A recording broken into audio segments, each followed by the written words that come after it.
کہتے جی میری والدہ بیمار ہے، اللہ شفا عطا فرمائے۔ گزارش یہ ہے کہ مجھے تو نکاح پڑھانے کی اجازت نہیں ہوتی، لیکن یہ ہمارے ساتھی بیٹھے ہیں، ان کو مل لیں کہ کسی بزرگ کو کہہ کے آپ کا نکاح کرا دیں گے۔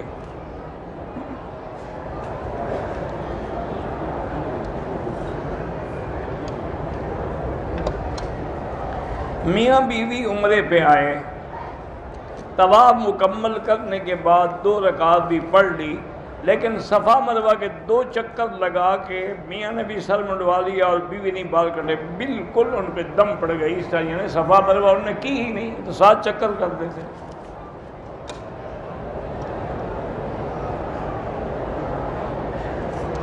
اگر کوئی آدمی کسی بھی معذور کو ویل چیئر پہ لے کے عمرہ طواف کرتا ہے تو اگر اس کی اپنی نیت بھی ہوگی تو انشاءاللہ اس کا بھی ہو جائے گا۔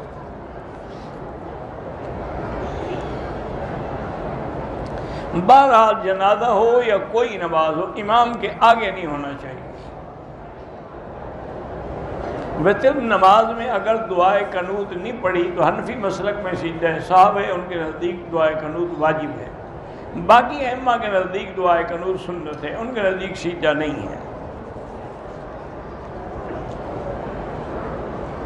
میری خالہ اور میرے نانا جان بیمار ہیں، اللہ شفا عطا فرمائے۔ بہرحال اگر مسجد ہے لیکن اس کا امام کھلا ہوا بدعت کرنے والا ہے، جیسے کہ آج کل رواج ہے کہ جہاں اہل بدعت ہوتے ہیں تو وہاں اذان سے پہلے بھی صلاۃ والسلام ہوتے ہیں، نماز کے بعد بھی کھڑے ہو کے صلاۃ والسلام، تو صاف ظاہر ہے کہ یہ اہل بدعت ہے، ان کے پیچھے نماز نہیں ہوتی۔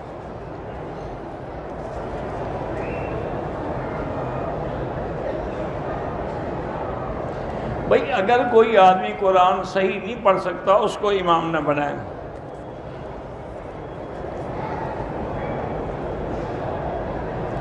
فرض نماز کی 3 اور 4 رکعت میں فاتحہ کے بعد سورت پڑھ لی، بالکل حنفی حضرات کے نزدیک سجدہ ہے۔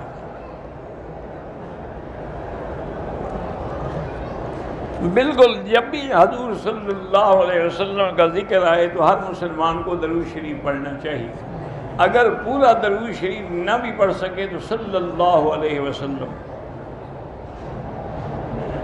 مدینے سے مکہ مکرمہ عمرے کے لیے آتے ہوئے راستے میں 2 نمازیں اکٹھی پڑھتے، بھئی ہو جاتی ہیں، جائز ہیں، لیکن حنفی مسلک میں یہ ہے کہ ظہر کو مؤخر کر کے آخر وقت میں پڑھے اور عصر کو اول وقت میں پڑھے، تاکہ ہر نماز اپنے اپنے وقت میں بھی ہو اور اکٹھی بھی ہو جائے۔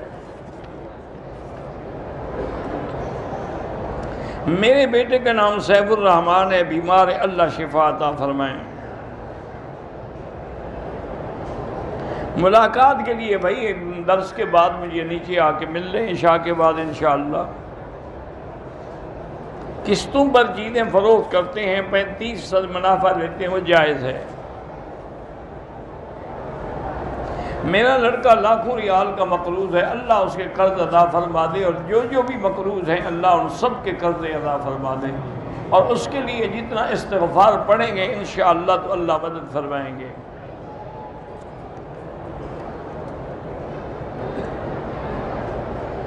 اگر کوئی آدمی طائف جائے احرام نہ باندھے دم پڑ جائے گی، کیونکہ طائف جو ہے وہ میقات ہے، اور اس کا حل یہ ہے کہ فوراً طائف چلا جائے، وہاں سے احرام باندھ کے عمرہ کر لے تو دم نہیں دینی پڑے گی۔ اور طائف کا بھی یہی مسئلہ ہم نے بتا دیا ہے کہ بغیر احرام کے وہاں سے نہ آئیں۔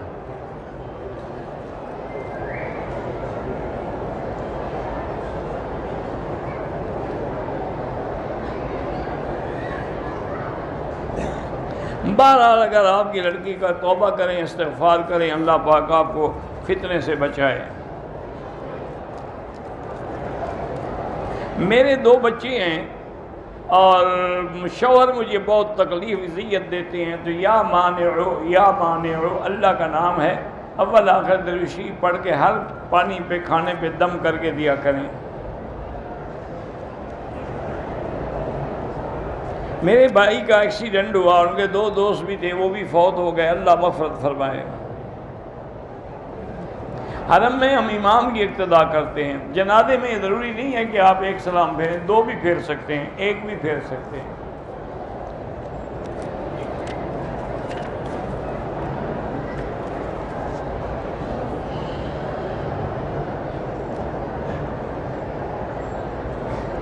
اگر قالین پہ ایسی شکلیں بنی ہوئی ہیں جو کسی جاندار کی ہیں تو اس پہ نماز نہ پڑھیں۔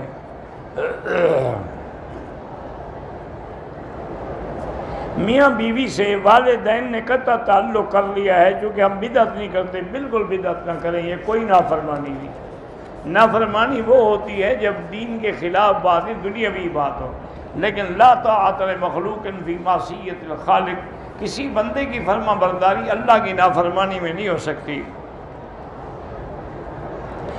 کمپنی والوں نے میرے پیسے روکے ہوئے ہیں تو آپ حسبنا اللہ و نعم الوکیل زیادہ سے زیادہ پڑھ کے دعا کریں۔ ماموں اور مامی کے ساتھ لڑکی عمرے پہ آ سکتی ہے۔ سید خاندان کو زکوٰۃ دینا جائز نہیں ہے۔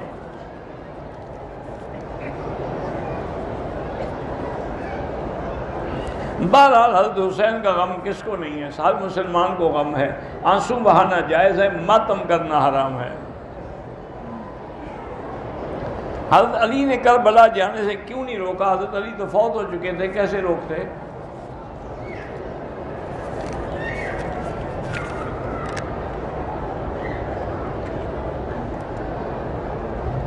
میں مدینے سے واپسی پر اپنے والد کے لیے عمرہ کر سکتا ہوں؟ کر سکتے ہیں۔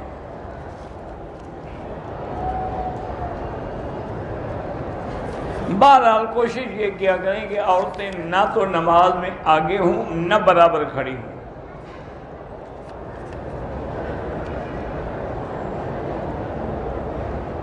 میاں بیوی ایک دوسرے سے 10 سال سے کنارہ کیے ہوئے ہیں، لازمی بات ہے کہ یا خاوند طلاق دے دے یا عورت جو ہے وہ خلو کر کے طلاق حاصل کرے۔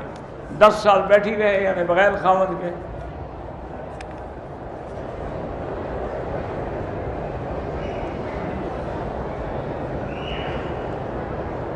اگر شوہر نے 2 طلاقیں دی ہیں تو اس سے آپ شادی کر سکتے ہیں۔ اگر پہلے کوئی گناہ تھا دونوں توبہ کریں۔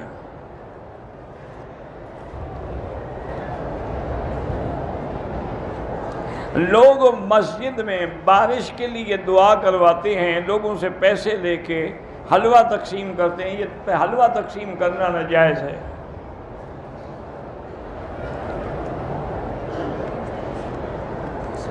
امام اگر جرابوں پہ مسح کرتا ہے تو حنفی مسلک میں اس کے پیچھے نماز نہیں ہوتی۔ حنفی مسلک میں مسح جائز ہے، لیکن شرط یہ ہے کہ المسح علی الخفین یعنی وہ چمڑے کے موزے ہوں۔ فرض نماز کی قضا باقی ہے، نفل بھی قبول ہوتی ہے، تہجد بھی ہوتی ہے، لیکن فرض قضا پڑھتے رہیں۔ صحیفے بھی کتاب کو کہا جاتا ہے، صحف ابراہیم و موسیٰ۔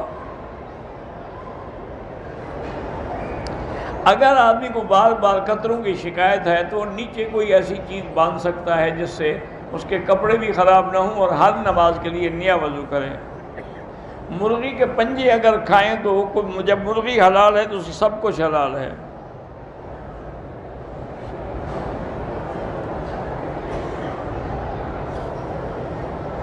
شریعت میں اس بات کی اجازت ہے کہ لڑکیاں مدارس میں پتہ نہیں کیا ہوتی ہیں، بہرحال مدرسے میں جا سکتی ہیں، لیکن کوشش کریں کہ لڑکیوں کے لیے لڑکیوں کا مدرسہ ہو، مردوں کا نہ ہو۔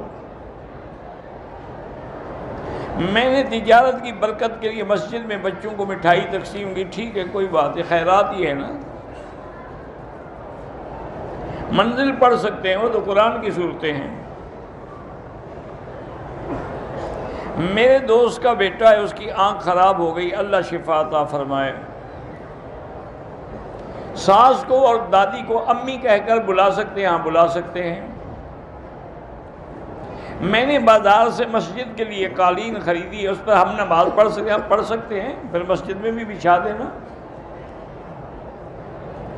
دنیاوی تعلیم حاصل کرنا جائز ہے، لیکن شوہر اگر اجازت نہ دے تو پھر آپ نہ داخل ہوں۔ قضا نماز اسی طرح پڑھی جاتی ہے جیسے ادا پڑھتے ہو۔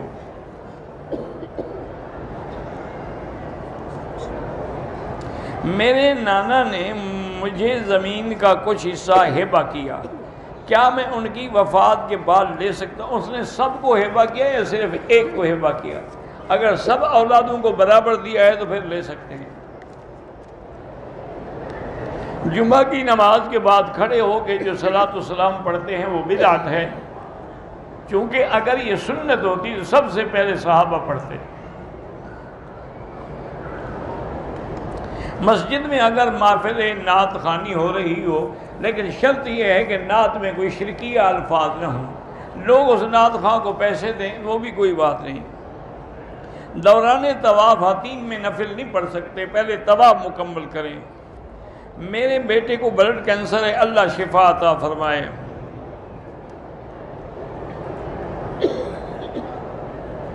پتہ نہیں کہتے ہیں کیا شیعہ کی دعوت پہ نہ جائیں تو بہتر ہے۔ اگر سری نمازیں ہیں یا جہری ہیں، حنفی مسلک میں امام کے پیچھے مقتدی فاتحہ نہیں پڑھے گا، امام کا پڑھنا ہی مقتدی کے لیے کافی ہے۔ دوران طواف عصر کی اذان ہو گئی، طواف مکمل کر لیا اور واجب الطواف مغرب کی نماز کے فوراً بعد، یعنی فرض جماعت میں پہلے ادا کرو، ٹھیک ہے، مغرب کے بعد ادا کریں، بالکل کر سکتے ہیں۔ اگر ہم یہاں سعودی عرب میں رہنا چاہتے ہوں تو دین کے لیے رہنے کی نیت کریں، باقی دنیاوی کام ہوتا رہے گا ساتھ۔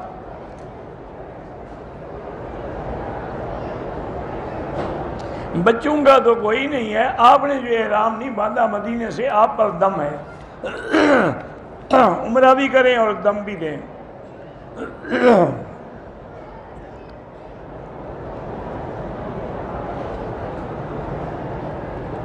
ہم نے آٹے کی چکی لگائی ہے، ہر مہینے میں 1 من آٹا مدرسے کو دیتے ہیں، ٹھیک ہے، فصل کے وقت گندم خرید کر کے رکھ لیتے ہیں اور آٹا فروخت کرتے ہیں، وہ بھی جائز ہے۔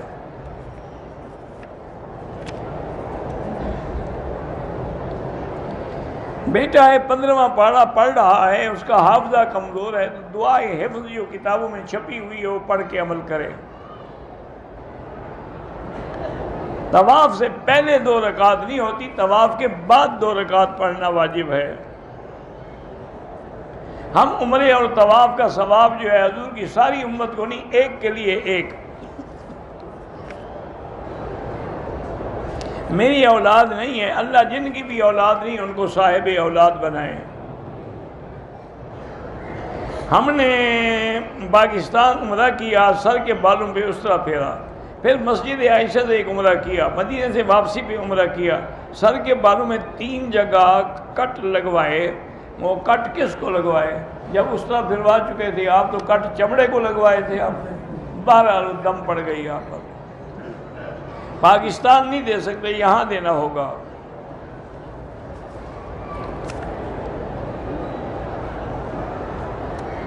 اگر کسی نے مال جو ہے ناجائز طریقے سے کمایا لیکن اب سچی توبہ کر لی تو کوشش کرے کہ وہ مال جو ہے لوٹا دے اصل مالکوں کو، اصل کو نہ لوٹا سکے تو خیرات کر دے۔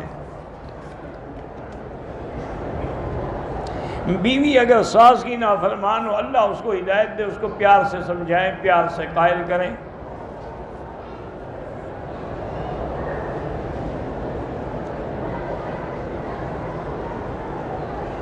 میرے شوہر نے مجھے 3 طلاق دے دی ہیں، 3 طلاق کے بعد آپ شوہر کے ساتھ نہیں رہ سکتی، اب حلالے کے بغیر آپ اس کے لیے حلال نہیں ہو سکتی۔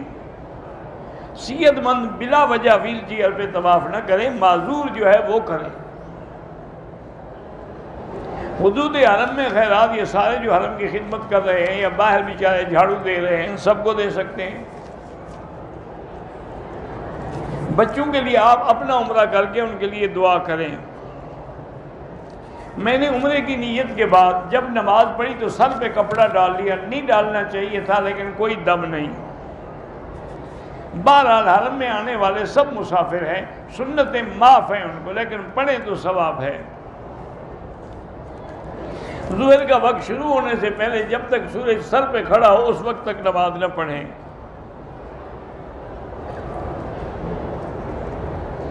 میرا بھائی انڈیا میں انگلش فلموں میں پتہ نہیں کیا کرتا ہے، اللہ اس کو ہدایت دے۔ بڑے جانور کی قربانی میں 7 حصے ہوتے ہیں، والدین کا بھی رکھ سکتے ہیں، حضور پاک صلی اللہ علیہ وسلم کے لیے بھی رکھ سکتے ہیں۔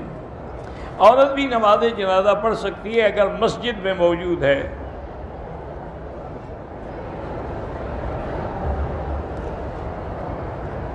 میری بیوی 5 سال سے مجھے چھوڑ کے چلی گئی، طلاق دے دو جان چھوٹے، بس جب وہ آپ کے ساتھ رہنا ہی نہیں چاہتی تو بلا وجہ وہ گناہ کرے تو آپ کے ذمہ لکھے جائیں۔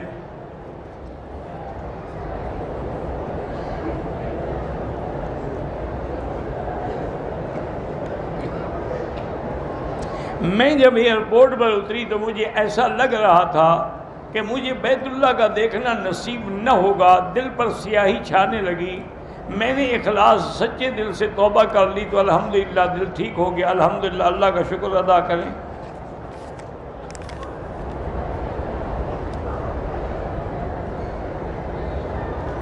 اگر کوئی شخص شادی کر کے نہ بیوی کو ساتھ رکھتا ہے نہ طلاق دیتا ہے تو اس عورت کو حق ہے کہ وہ محکمے میں جا کے خلو لے لے۔ مکروہ اوقات میں حتیم میں یا کسی بھی جگہ نماز پڑھنا بہتر نہیں ہے۔ حجر اسود کے بوسے دینے سے انشاءاللہ اللہ گناہ معاف کر دیں گے۔ عصر کے بعد نماز نہ پڑھیں بلکہ مغرب کے بعد پڑھیں، چونکہ ایک حدیث ہے کہ لا صلاۃ بعد العصر حتی تغرب الشمس۔ بھئی سیرت النبی پہ، سیرت النبی شبلی نعمانی کی بھی ہے، حضرت مولانا ادریس صاحب کی بھی ہے، اور نظرۃ النعیم بھی ہے، کئی کتابیں ہیں، جو آپ کو ملے لے لو۔ بھینس کی قربانی جب گائے کی جائز ہے تو بھینس کی بھی جائز ہے۔ سورت توبہ کی تلاوت شروع کرنے سے پہلے اگر اس نے بسم اللہ پڑھ لی کوئی حرج نہیں، وہ تو انہوں نے فاصلہ کیا ہے تاکہ کہ دونوں صورتیں ایک ہیں یا الگ الگ ہیں، بس پڑھ لے تو کوئی بات نہیں ہے۔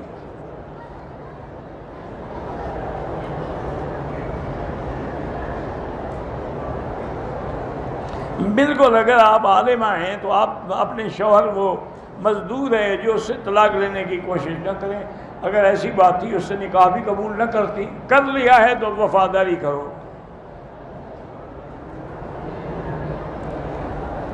میرا شوہر پاکستان میں ہے، میں اپنے والد کے ساتھ عمرے پہ آئی ہوں، کوئی گناہ نہیں، لیکن بہتر ہوتا ہے کہ خاوند سے اجازت لے کے آدمی آئے۔ استعاذہ میں ہر نماز میں تازہ وضو کرنا ہوتا ہے، کپڑا بھی پاک رکھنا ہوتا ہے، بلکہ یعنی ایسے حالات میں عورتیں پیمپر وغیرہ استعمال کر لیتی ہیں۔ کشمیر میں بھی اور پورے ہندوستان میں بھی ہندو ظلم کی حد کر رہے ہیں۔ اللہ تعالیٰ مسلمانوں کی جان، مال، آبرو، عزت کی حفاظت کرے اور اللہ تعالیٰ ظالموں پر اپنی قدرت سے قہر نازل فرمائے۔ ہم عاجز لوگ ہیں، کوئی مقابلہ نہیں کر سکتے، تو لہذا اللہ سے دعا مانگیں کہ اللہم اہلک اعداءک اعداء الدین، اللہم اہلک الیہود والہنود والکفار والمشرکین، اللہم انزل علیہم بأسک الذی لا یرد علی القوم المجرمین۔ مدینے میں اگر موت کی دعا مانگے تو کوئی بات نہیں، حضرت عمر بھی مانگتے تھے۔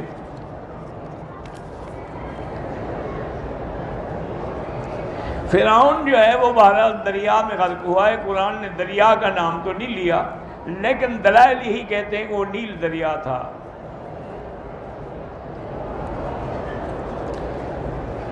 تبلیغی جماعت والے جو کام کرتے ہیں وہ گمراہی نہیں، وہ بالکل خالص دین ہے۔ موت مکے میں بھی آئے یا مدینے میں بھی آئے، ہر جگہ افضل ہے۔ خواب میں کوئی اللہ کی زیارت کر سکتا ہے، خواب میں تو ممکن ہے۔ بہرحال ٹائی پہننا بہتر نہیں ہے چونکہ یہ کافروں کی یہ تشابہ ہے۔ چادر کندھے سے اتارنا جو ہے وہ 7 چکروں میں ہے، 3 میں نہیں ہے۔ جو صاحب حیثیت امیر لوگ ہیں ان کو سبیل کا کھانا نہیں کھانا چاہیے۔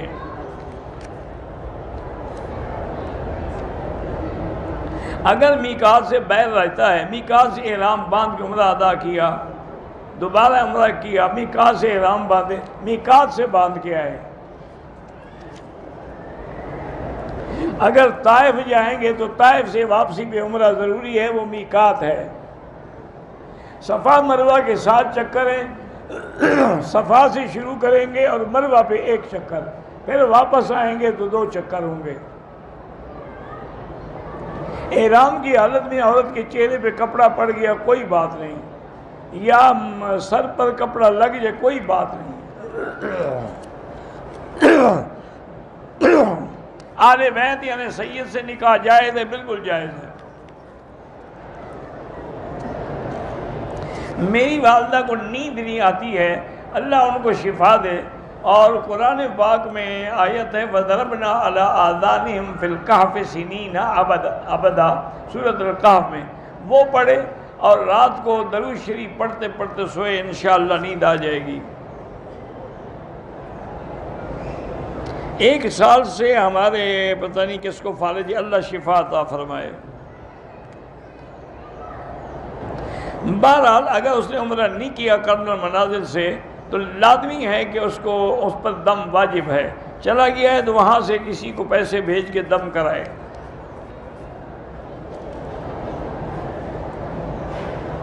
بغیر سر مڑانے کے احرام اتار دیا اور بال نہیں کٹوائے، دم بھی پڑ گئی لیکن بال بھی کٹوائے فوراً، کیونکہ جب تک بال نہیں کٹوائے گا وہ احرام میں ہے۔ اگر روزے کی حالت میں عورت کو حیض آ جائے وہ روزہ نہیں ہوگا، کھا پی بھی سکتی ہے لیکن ادب سے، تاکہ لوگوں کے سامنے نہ کھائے پیے۔ مسجد عائشہ ہل ہے، عمرہ ہو سکتا ہے، میقات نہیں ہے۔ میرے خامن نے مجھے 3 طلاقیں دی ہیں، میں حاملہ ہوں تو 3 طلاقیں ہو گئی۔ حمل کی حالت میں طلاق دینا گناہ ہے، لیکن یہ نہیں کہ طلاق نہیں ہوگی۔ انشورنس کرانا بلا ضرورت ناجائز ہے۔ مسجد میں بغیر ضرورت کے کہ ہماری کوئی چیز گم ہو گئی، یہ اعلان کرانا بھی ناجائز ہے۔ خمس جو ہے، خمس کی تو شیعہ کے لیے ہے، بہرحال یہ ہے کہ اب تو نہ فتح ہے نہ مال غنیمت ہے، تو خمس کس بات کا؟ اگر ہمارے پاس پیسے نہ ہوں اور دم پڑ گئی، کل واپسی ہے، وہاں سے پیسے بھیج کے بھی کروا سکتے ہیں۔ صبح کی نماز کے بعد، عصر کے بعد نماز نہ پڑھیں، بعد میں نماز پڑھیں، چاہے قضا ہو یا ادا ہو، واللہ اعلم۔ اللہم صلی علی سیدنا محمد وعلی آل سیدنا محمد کما صلیت علی ابراہیم وعلی آل ابراہیم فی العالمین انک حمید مجید۔ یا اللہ یا اللہ یا اللہ یا رحمان یا رحیم یا حی یا قیوم یا الہی الہنا الہ کل شیء الہا واحدا لا الہ الا انت اللہم انت المیسر لکل یسیر وانت علی کل شیء قدیر یا لطیف الطف بنا فی تیسیر کل اسیر فإن تیسیر کل اسیر علیک یسیر۔ اللہم یسر امورنا و امور اولادنا و اخواننا و اخواتنا و بناتنا و امور من نوصانا و استوصانا و امور المسلمین۔ اللہم یسر امورنا فرج ہمومنا اقض عنا دیوننا یا فارج الہم یا کاشف الغم یا مجیب دعوت المضطرین یا رحمان الدنیا والآخرہ رحمہما فرحمنا برحمت من سواک۔ اللہم انک عفو کریم عظیم تحب العفو فاعف عنا۔ اللہم انا نسألک العفو والعافیہ ودوام العافیہ وتمام العافیہ والشکر علی العافیہ۔ اللہم کن لنا ولا تکن علینا وانصرنا علی من بغى علینا۔ اللہم کن بنا رؤوفا رحیما ولا تجعلنا شقیا ولا محروما۔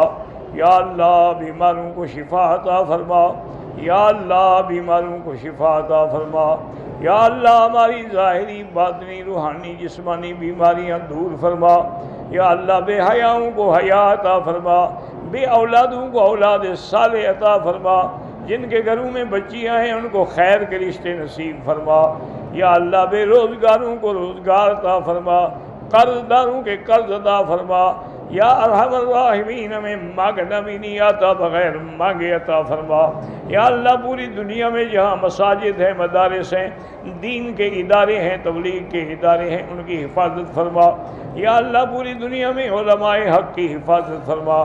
یا الہ العالمین مسلمان فلسطین میں ہیں، کشمیر میں ہیں، ہندوستان میں ہیں، روہنگیا میں ہیں، حلب میں ہیں، شام میں ہیں، یا اللہ ان کی جان مال آبرو عزت کی حفاظت فرما۔ یا اللہ ان کو ہر ظلم سے محفوظ فرما۔ ربنا تقبل منا انك انت السميع العليم۔ اللهم احفظ سائر بلاد المسلمين هذا البلد الامين فاجعلها آمنا مطمئنا سخاء رخاء الى يوم الدين برحمتك يا ارحم الراحمين۔ سبحان ربك رب العزة عما يصفون وسلام على المرسلين والحمد لله رب العالمين۔ اللهم صل على سيدنا محمد وبارك وسلم۔